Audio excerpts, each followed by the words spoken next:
I'm Becky L. McCoy, and you're listening to Stories of Unfolding Grace, the podcast about grace during unexpected times. You'll hear from real people dealing with hard stuff, and I hope you'll feel encouraged that you can bravely live through hard stuff too.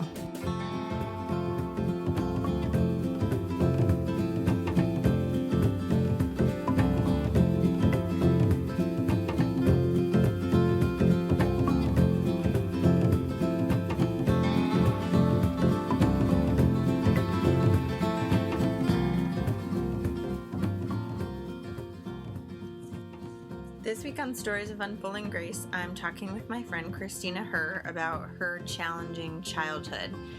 But before we get started, I just wanted to say I'm so excited about the live podcast event this weekend. It's going to be dinner and dessert and surprises and all sorts of fun.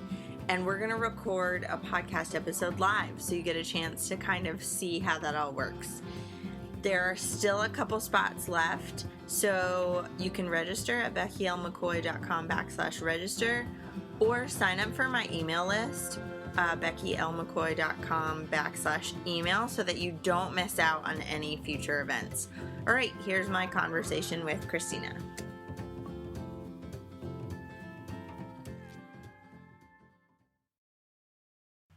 I'm here today with Christina Herr from Laughter Without Fear.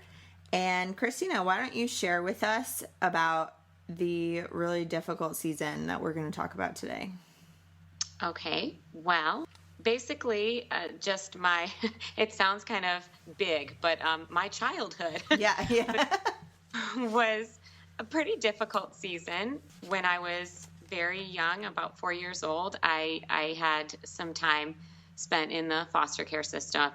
And basically, as I found out years later from someone who worked in the court systems, that there really wasn't a whole lot of rhyme or reason to it at the time. I kind of slipped through the cracks and was placed back in the home with my mother. I was the only child in my family that was placed back in the care of my mother, who was battling some severe mental illness. And so there was that.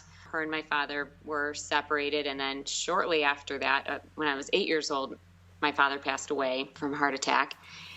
And so it was my mom and myself, and from a very young age, I kind of had to step into a independent role of caring for myself and caring for her in some ways. And yeah, it was just an interesting experience living in that environment growing up.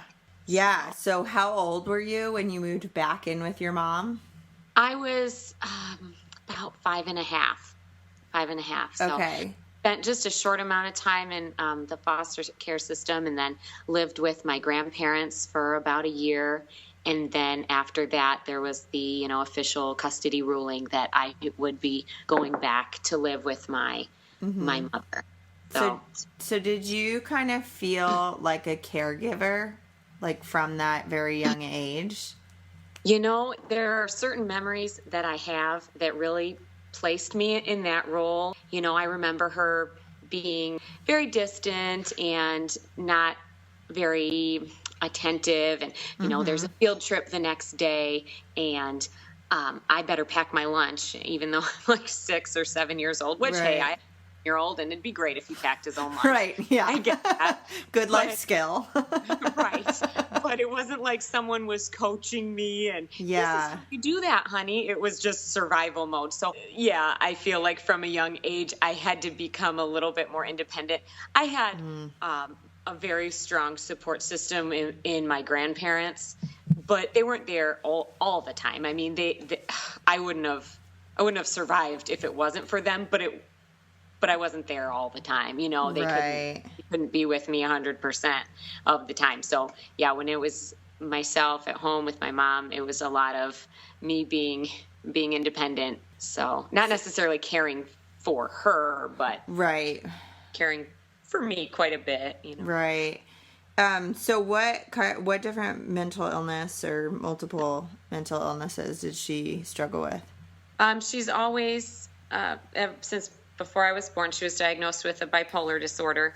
And that resulted in the extreme highs and extreme lows in her emotions. And then that combined with the fact that when my mom, and it took me a long time to understand this, long time to understand, because when I was a kid, I just didn't get it. I just thought that she was, different than everyone else's mom because maybe she just wanted to be mean, or maybe she didn't, like being a mom, or I just didn't know. I didn't know. And now that I'm older, of course I do. But so it was, frustrating growing up. I just didn't get it. Didn't know these diagnoses. There you go. But she, bipolar disorder. And then when she was born, actually, she had the umbilical cord wrapped around her neck, and there was some lack of oxygen to her brain. So she did struggle with some learning disabilities growing up, and that, manifested a little bit more later in life. I didn't really understand that. Nobody really explained that to me, but it makes a whole lot of sense now. And then now she's a little bit older, now that she's older, she's recently in the last 10 years or so been diagnosed with a schizoaffective disorder, which results in some hallucinations and, thinking things are happening that aren't really happening. Yeah. So, wow. Do you live near her now? I do. My husband and I spent 8 years in North Carolina. We live in Michigan currently, and that's our home state, but we moved away for several years, and I still acted as her legal guardian. I became her legal guardian when I was 20, and even though we were in a different state, I still acted as legal guardian and did a lot of just kind of official business on her behalf and made some decisions on her behalf. But now we've moved back. We moved back to the same town where she was living. She was living independently and getting along fairly well with some supports from a local mental health, community mental health facility. And they were a huge support for her. But recently, over the past 6 months or so, her health took a really sudden, sharp decline, both her mental and physical health. And she had to go to a hospital, a psychiatric hospital, a regular hospital. She had a surgery that went awry. There was just a lot going on with her over the last few months. So about 6 weeks ago, we had to put her into a facility, a 24-hour, nursing home facility. And that was just a big adjustment. Yeah. A big change for her. She has lived independently this whole time. And so there's a lot of good things about it, but it's still a big adjustment. Yeah, for sure. So you said when you were younger, you didn't really, kind of the blessing of youth is you were kind of naive to what was really going on. So when was it that you started to realize that your mom was different than other people's moms, and how did that affect you emotionally? Oh, man. Well, as you get older and you spend more time at other people's homes, and especially like hitting the teenage years and things like that, just seeing that bond that your friends have with their mothers that you don't. Oh, it affected me. Yeah. I was frustrated a lot as a teenager. And so I, of course, as I got older, in my adolescent and teenage years, knew that things were things were different, obviously, but I didn't really have a way to explain it.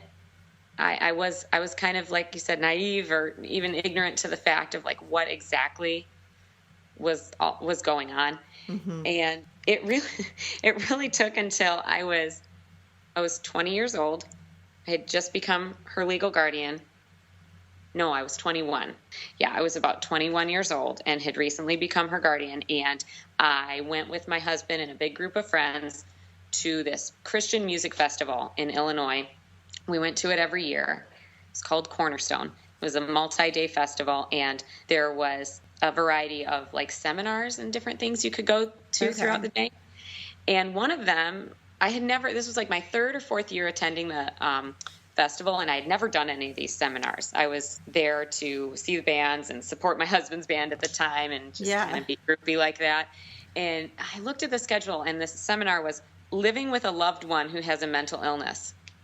And I thought, oh, I should just go to that. It was 2 or 3 days. It happened for like an hour each time, two or three of the days of the festival.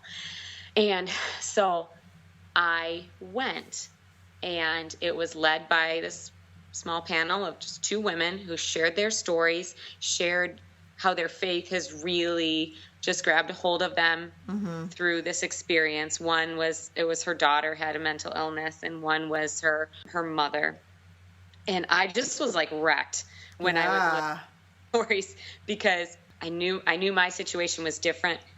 And I guess I thought, even though I knew better, at this point I was 21 years old, I knew better, but I still felt very alone in it.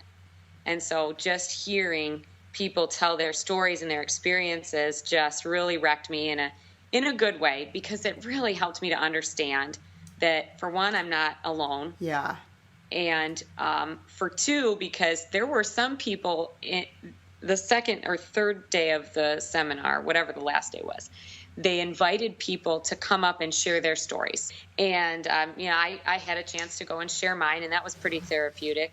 There were a couple of people who were not the loved ones, but they were the ones who have the mental illness. Interesting. And they got to share their view, and how so much of it is outside their control, and how they try, or they don't want to act a certain way, and they have difficulty controlling it, and it grieves them, and it's not what they want to do or not what they want to say. And it just really just punched me in the gut, because at that moment I really realized my mom's not mean. She's not trying to be difficult. She's not trying to ruin my life. She was sick. Yeah.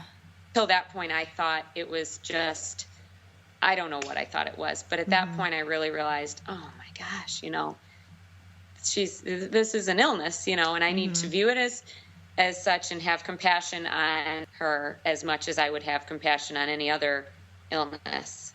Yeah. So up until that point, when you realized, or you had maybe a different or better perspective, how do you feel like you handled your mom's mental illness? I think it helped that I always was surrounded by a pretty strong support system. I mean, that was huge. So I'm still very close friends with friends that I've had since, grade school and middle school, and people who were really just, they understood. Maybe not 100%, but everyone's facing their own different challenges at home, and they understood. And I had a lot of nervousness as a kid and as a teenager. My mom was on top of everything, she was like a legitimate hoarder, and our house was just, I was so embarrassed. And I had a group of friends who just, they accepted me for me, and they taught me that it doesn't matter what your house looks like. We understand that that's not your fault, and we love you, and we're here for you. And wow, what a gift. Oh yeah, I would have been, sometimes I was a little bit of a mess, but I would have been a huge, ridiculous mess if I didn't, my friends that I had, and their parents too, and my grandparents, and and different family members that just, they were there. They were there to support me and tell me, we're proud of you, or we know it's not easy, and Yeah. So, but I will say that there were some times where people would say, wow, you're so strong. You get that when you're going through a tough time. Yeah. And you feel like a fraud, right? Like, yeah, I hate that. I hate when people say that so much. It's on one hand, it's nice to, hear, thank you. Thanks. Like, wow, someone thinks I am, because I feel like a complete, this is a sham. Yeah. But, did you ever resent your mom? Oh, yeah, I think so. If I'm being perfectly honest, when I was a kid, when I was a teenager, because I didn't understand. Right. So it was frustrating. And, there were things that she would say or not say that just hurt. And I didn't understand that they were as a result of her, like mental incapacities. I just thought she was just maybe mean. Right. And some things were not very nice, but then again, I said some things that weren't very nice either. So right. We're better now. Yeah. Well, that's good. And now that I'm a mom myself and I like realize, I mean, my daughter's only 3. She's not at the teenage stage yet. But no, but three-nager is real. This is true. It is real. I used to work with adolescents, and I have a 3-year-old as well, and it is so the exact same issues with like a smaller vocabulary. Yeah, that is so true. That's so true. Oof. So I guess that the angst between a mother and daughter relationship is real and can be present no matter, what the personalities are of the mother and daughter. Right.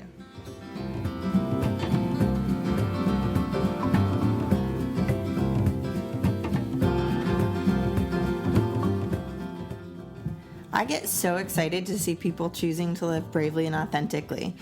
Each week on Tuesdays and Fridays, I host a Facebook Live event to share more stories of people living bravely, and I want to hear your story too. Join us at facebook.com/Becky L. McCoy.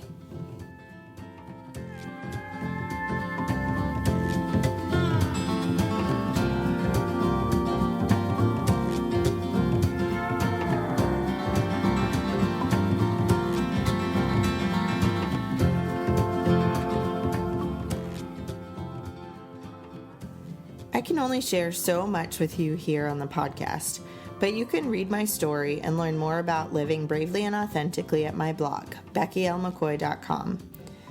Stop by and sign up to receive my monthly newsletter. It includes book recommendations and blog posts and podcast episodes you may have missed. Check the show notes for details.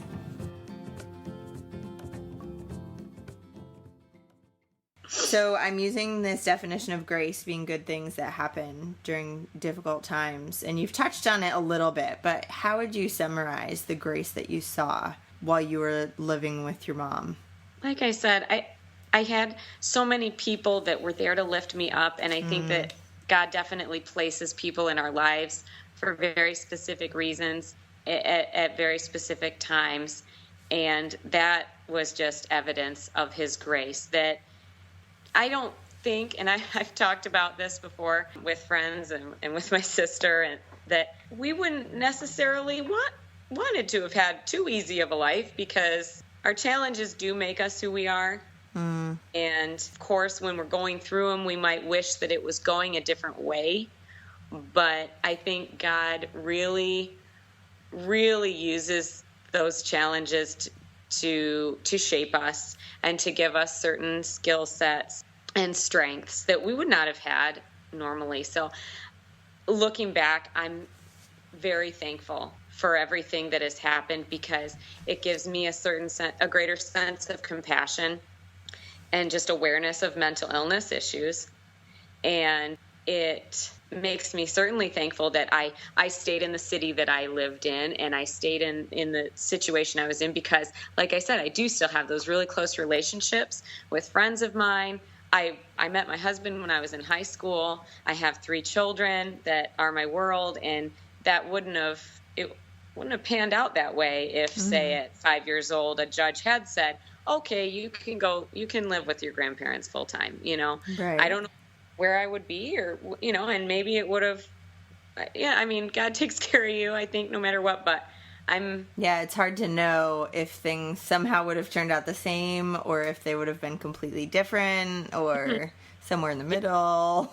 Yeah, weird to think about it, but where I am now and looking behind me and seeing everything that I experienced, I thankful for it. As weird as that sounds, maybe to say, I'm okay with all of it. That's amazing to be able to say. Well, it took me a while. Yeah, true story. You have 18-year-old Christina, and 18-year-old Christina would have a different answer. But. Yeah, that is true. That is very true. How do you feel like you've chosen to live bravely and authentically as a result? That's a good question. I knew that was coming. She did have these questions ahead of time. Yeah, I'm not surprising her. This is true. So how do I feel like I'm living bravely? I think just embracing, I think we try to do so much on our own, and we're not, like I heard my pastor say one time, there is a God and I'm not him. And try to do so much on your own, and it ends up being this epic failure. But just putting your trust or your faith in a God who will take care of you is a big, brave thing to do, I think. And that's something that helped me a lot, especially after that like epiphany moment that I went to that seminar, because at that point I really, not only did that help me understand mental illness and understand my situation better, but it also helped me just in hearing other people speak.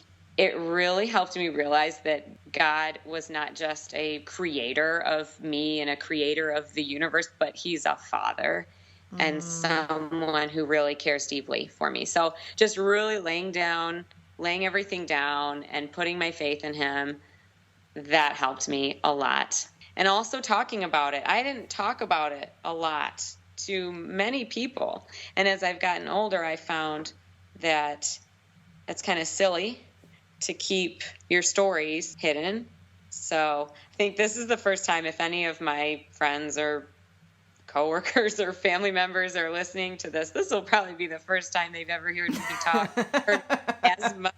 I mean, they all knew some things, but goodness, right, the bigger story. This is kind of a brave thing in and of itself that I'm talking, but I'm really excited to do so, because I feel like the, messes of our lives can really turn into a message that can help others. So that's my hope. What would you say to encourage someone else in a similar situation? I would tell them that this is part of your story and it's not the whole story. And that it might seem like this is some gigantic negative plot twist, but your story's not over, and there's always going to be ways to make it better. And also, if I was talking to someone who specifically was going through this situation, living with someone with a mental illness, to try to keep in mind the core, their heart of hearts, generally. I mean, of course, there are some people that are not this way, but generally they have good hearts. Keep in mind their heart. If it's a parent who's really frustrating their child, that parent probably doesn't want bad things for their child, probably doesn't want to hurt their child, but in certain cases, some things might be outside of their control. So just to keep that in mind. Yeah, it's hard. I mean, I have an anxiety disorder, and it's definitely not like to the extreme of like bipolar or a lot of the things your mom is dealing with. But I still have a hard time explaining that to people. Like, I'm not choosing to do this. Like, it's not, like, I just can't control it, and it frustrates me as much as it frustrates everybody else. So, that's great. That's really, really great advice. Well, thank you so much. It's such a brave thing for you to share this all in one big piece. Before we go, I want to ask you some fun questions. Okay. So, people get a little bit less nervous about this part, like with every episode, because I didn't even like give the first like maybe 10 or 11 episodes worth of people a heads up. So they were like, oh, okay. But now that people have been able to listen to like previous episodes, it's a little bit less scary. So what are you loving right now? Okay. Well, to be honest, I bought the new Harry Potter book yesterday. Okay. I'm really loving that. That's awesome. I'm like halfway through it because I've like kind of carried it around with me, and like every free minute that I've gotten, I've been like sneaking pages. Yeah. I asked one of my friends who just got it if she like got a babysitter so she could just read today. Yeah. It was through text, but I think she may have rolled her eyes at me. Oh, I think that's a completely valid question. Yeah. Okay. I should have done that. Awesome. So far, do you recommend it? Oh, yeah. Okay. I mean, it's different than obviously the first 7 books, but I feel like every fan has to read it, Okay. Yeah. There's certain things that I'm like, ooh. And one of my best friends, who's also a huge fan, I asked her yesterday, or I sent her a picture text of me like with it at the store, like, look what I'm buying. And she said, I know I really have to get that, but she's an English teacher. And she said, school starts in a few weeks. I have to read a bunch of other books. Yeah, you can't even have it in the house. Yeah, she's like, I probably won't be able to get to it till Thanksgiving. And then she texted me today and she said, I did a bad thing. She totally bought it. And I can't wait for her to finish it so we can compare. That's awesome. That's so great. It's so good to have like fellow reader friends that you can discuss things with. I love that. What's your favorite meal or snack or food treat right now? Ooh. My daughter and I have been on a big Alfredo kick. Okay. She discovered that she loves it. My husband took the boys camping a couple weeks ago, and so it was just my daughter and I at home, and I thought, I'm going to make something that, like, my husband hates. Right. For sure. And so I decided to make chicken Alfredo, and at first she was like, ew, Mommy, that looks disgusting. And because she talks like a man, apparently. I don't know why I did that, but she expressed her disgust. And then she took a bite and was like, oh, yummy, I love Alfredo. So we've made that quite a few times in the last few weeks. That's awesome. Been a favorite for lunch and stuff. Yeah. And I always love chocolate.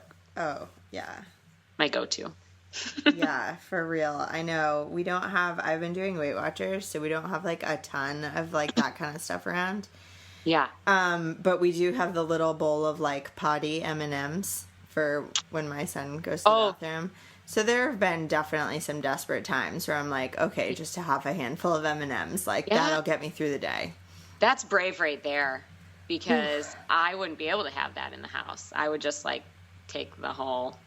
Well, he's like so obsessed with chocolate that it's really effective for him. So, yeah, it's a little bit of mama sanity. Yeah. What are you doing to take care of yourself? I showered today and did my hair, which was very rock on. No. So there's that. I've just been taking a little bit more time lately for interests and hobbies that are mine, that I put on the back burner for years and years. So, I have been writing more and reading more and trying to get into a routine with running, which... That's so hard. Can we just talk about that for a minute? Oh, no, I've seen that you did was it a half marathon? You don't even try and give me credit for a full, because that's not going to ever happen. It's still a big though. But I love going by myself. Mm-hmm. And I just, cannot get it together to find somebody to watch my kids so I can go for a run by myself. Because my son likes to talk the whole time. Uh-huh. He's like, Mom, what are we going to do now? Did she tell you to run? Are you going to walk now? Are you listening to music? Do you have any more snacks? It's just constant, and that is so not relaxing and fun. No, not a peaceful activity. No. What are you doing to be brave? Historically, I've had some shyness as a young child in certain situations. Certain situations, I was painfully shy, and some situations, I was fine. And outgoing. I'm weird like that. I'm what's it called? An ambivert? Yeah. That's me. But, so I think just the fact earlier this year, I did start a blog and a Facebook page to go along with it. And I'm trying to just get my words out there and encourage people. That to me is a little bit daunting, but I just felt like it was just really placed on my heart that I should do that. I should use words of encouragement and help people. So I try to do that on my Facebook page. I've been so shamelessly plug your Facebook page and your blog. Sure. Yeah. Okay.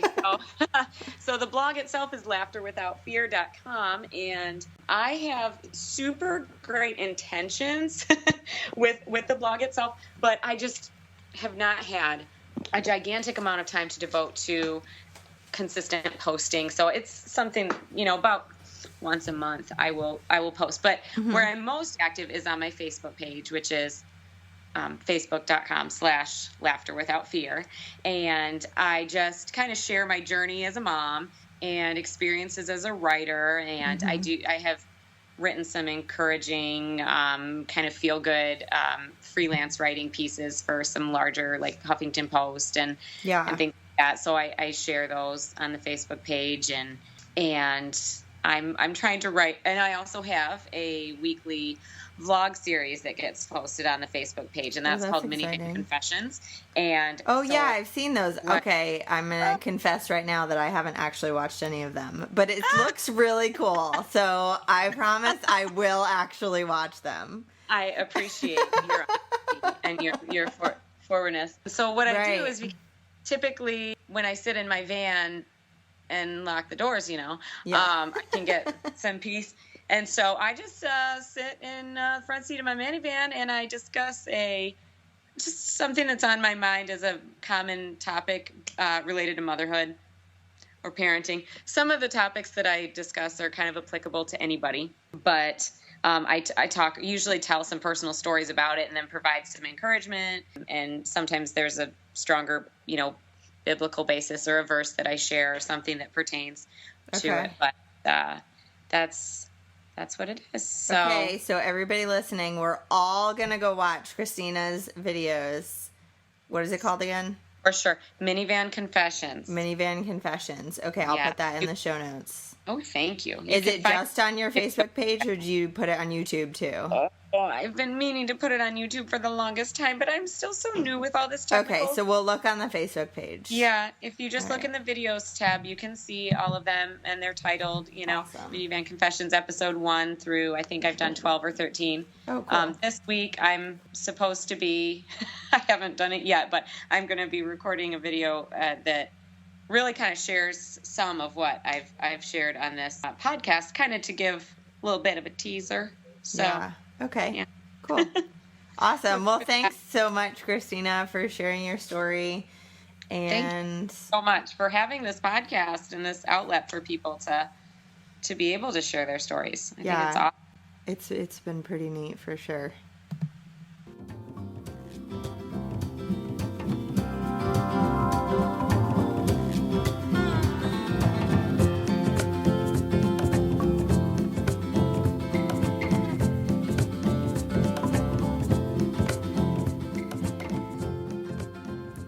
Make sure you subscribe on iTunes, Stitcher, or wherever you listen to podcasts. While you're there, please rate, review, and share Stories of Unfolding Grace. When you give it 5 stars, it goes a huge way in helping other people find the podcasts by increasing my ranking. If you're interested in sharing your own story of unfolding grace, head to my blog, beckylmccoy.com/submissions. I can't wait to hear from you.